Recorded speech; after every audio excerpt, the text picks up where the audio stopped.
Ashamaa harka foonii kabajamtoonni fi hordoftoonni maatii keenya taatan hundi keessanuu kan biyya keessa jirtanis kan biyya ambaa keessa jirtanis nageenya raarri waaqayyoo isiniif haa baay'atu jecha nagaa jirtu nagaa keenya jirraa galata waaqayyoo isiniin jenna akkasumas akkam nagumaati jirra galata rabbii warroonni viidiyoo keenya laayikii sheerii koomentii gochaa jirtan dhugaa guddaa galatoomaa isiniin jechuu jaalanna. Akkasumas immoo ammaaf viidiyoon qabadhee isiniif dhiyaadhee waa'uma kiyyaaf kan hinaanitti irratti jechuudha. Hinaan bilbila naa dawwaltee turte jechuudha guyyaa har'aa. Bilbila naa dawwaltee kaasaan bilbila naa dawwaltee kanarratti waan naan jette jechuudha. Ani dura uffata deemee fudhachuu baqamee akka silaa kaleessas na diddee yookiin har'a hin dhiisti aarii sanuyyuu hin dhiisti kan deemee fudhachuu hin danda'a jedhee tananan ka jalaa kaase jechuudha. Yeroo namni jalaa kaasu haalli ishiin natti haasoftee haalli ishiin naan jette jechuudha. Baay'ee tokko natti dhaga'ame dhugaa rabbii jechuudha. Baay'ee bakka jechuun ishee jecha lafee nama cabsuu hin jiraam ture jechoota akkasii sannaan jechaa turte jechuudha. Baay'ee tokko natti dhaga'ame dhugaa ani immoo amma maaliif namni tokko dammoo uffata malee hin jiraatu jechuudha.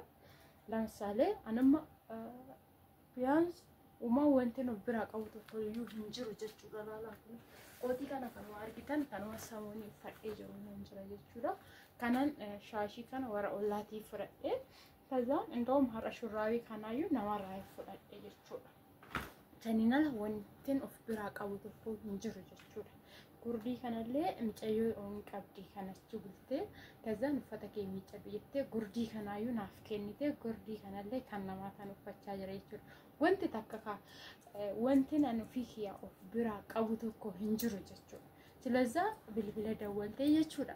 Wanti ishiin naan hin jenne hin jiru jechuudha. Wanti ishiin naan hin jenne narraa nyaattee abbaa manaa kiyyaan walitti nanaxxee abbaan manaa kiyya balaa keetitti hin nyaatu hin dhugu maalii hin ta'u bakka hin beekone haala wayii hin beeku osoo sa'aatii sanitti waan ishiin naan jette sani viidiyoo waraabee taate akkamitti kana jette hinaan akkamitti jecha kana jetti akkamitti kana dubbatti jettanii sirriitti dhaga'ama jechuudha. Garuu waan biraa ishirraa barbaadan jiru malee uffatuma koo haaluma uffatuma koo yabichaa fudhachuu barbaade malee waan biraallee irra hin jenneen garuu uffata soota yaan bifattu yoo bifachuullee barbaadde achumaan inni rakkoo hin qabu jechuudha. Gama kootiniini silazaa akkana naan jechaa jirti akkana na gochaa jirti garuu waan ani ishii godhe hin beeku. Kunummoo nama kiyya kana keessa mamma duwwaa kana keessa kuno lafa numa bicha minxaafi bicha lafa jira firaashumtu irra hin jiru jechuudha.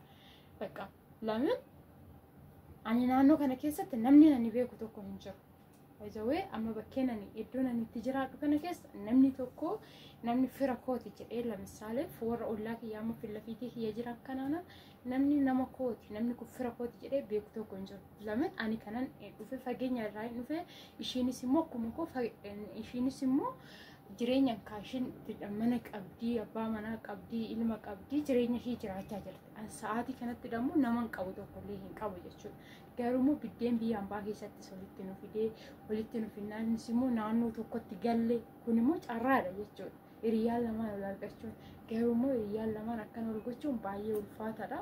Ishiin kun haala kanaan mana duwwaa kana keessa dhalaa nama sodaachisu osoo nama tokko ta'e nama sodaachisu harroota namaatii isaa biratti gala jechuudha.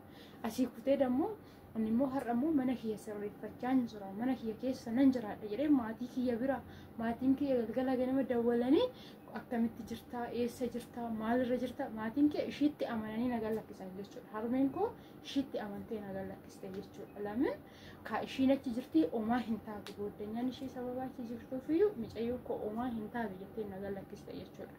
Silazaa maatiin koo yeroo na dawwalan maalirra jirti naguma jirti irra caala anaamoti jechuudha kan nagaa gaafatan ishii gaafachaa jiru jechuudha. Garuu immoo asitti haala kanaan akkanatti jiraachaa jira kophaa kiyyaa.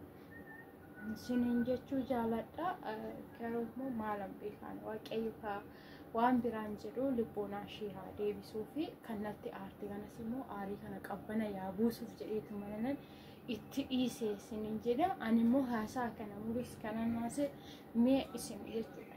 Koomentee jalatti mee haalan Mu anam fakkeenya ballecha kiyya malee naqee dhiifama jedhamu haala kamiin deemee uffata gorraa fudhadhe kiraana gabba'e siniin jechuu jaaladha. Viidiyoo kana laayikii sheerii koomentii gochuun kan tura.